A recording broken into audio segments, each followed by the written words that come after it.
Le président Joseph Kabila et son gouvernement ne sont pas nécessairement le réel cause de la misère du Congo, mais c'est plutôt les Congolais lui-même. Si notre pays souffre, c'est à cause de nous. Les Congolais ont un mauvais comportement.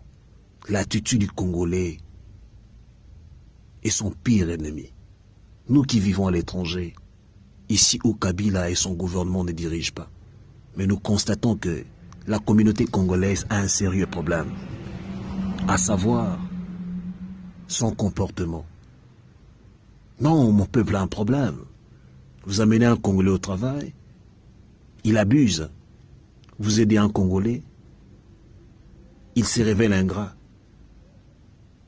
Vous ouvrez de porte à un Congolais, il vous trahit.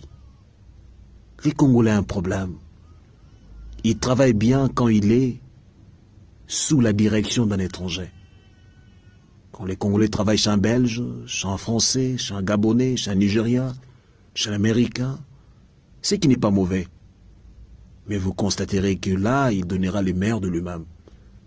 Mais une fois qu'il se trouve sous la direction de son frère ou sœur du Congo, il préfère calomnier, critiquer son patron, négliger, voler, ruiner son frère.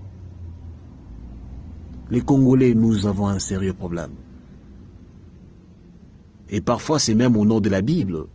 Vous prenez les gens comme frères et sœurs de l'Église, vous les amenez au boulot. Ils se révèlent négligents, ils critiquent, ils calomnient, ils disent de n'importe quoi. Ils vous enfoncent, ils vous renversent. Ce peuple médiocre.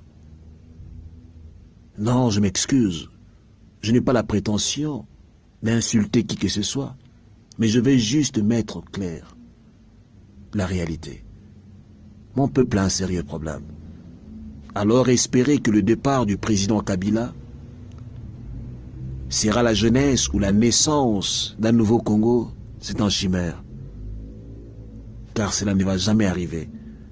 Avant que le président Kabila prenne la direction du pays, les Congolais pleuraient, le pays était toujours dans la misère. Il est là, les pays dans la misère. Après son départ, il y aura encore de pleurs. Parce que le plus grand ennemi du Congo, c'est les Congolais lui-même, son comportement. Les gens brandissent les noms de Jésus partout. Ils sont religieux, ils prient, à telle enseigne qu'ils dérangent même leurs voisins qui ont besoin du repos à cause de longues prières faites pendant la nuit et la journée.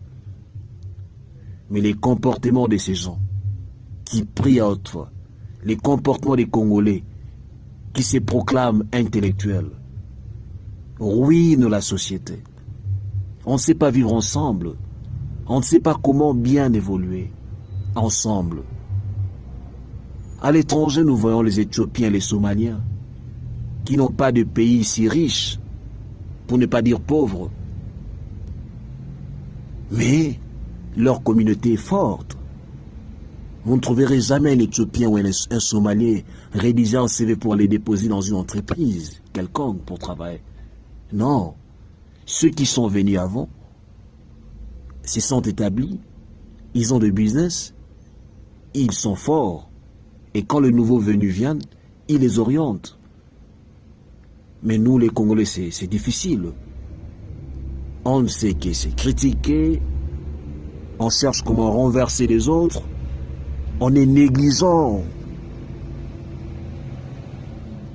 Ce n'est pas correct. Mon peuple doit changer. Prenons conscience de notre état. Rien ne pourra changer jusqu'à ce que le peuple lui-même prendra conscience de son état. Je n'ai pas la prétention d'insulter ou de critiquer qui que ce soit, mais je veux juste placer ou présenter la vérité en face. Changeons mon peuple. Changeons nos comportements. Dans nos maisons, dans nos églises, là où nous vivons, soutenons-nous. Arrêtons de nous trahir. Ne négligeons pas les opportunités que les autres vous donnent. Soyons un peuple uni. Pas unis en nous réunissant dans des bars, en créant des boîtes là où on part se réunir. Non. unissons-nous dans le bon comportement. C'était un peu ça ma réflexion. C'est Jimmy Paul. Je suis apolitique.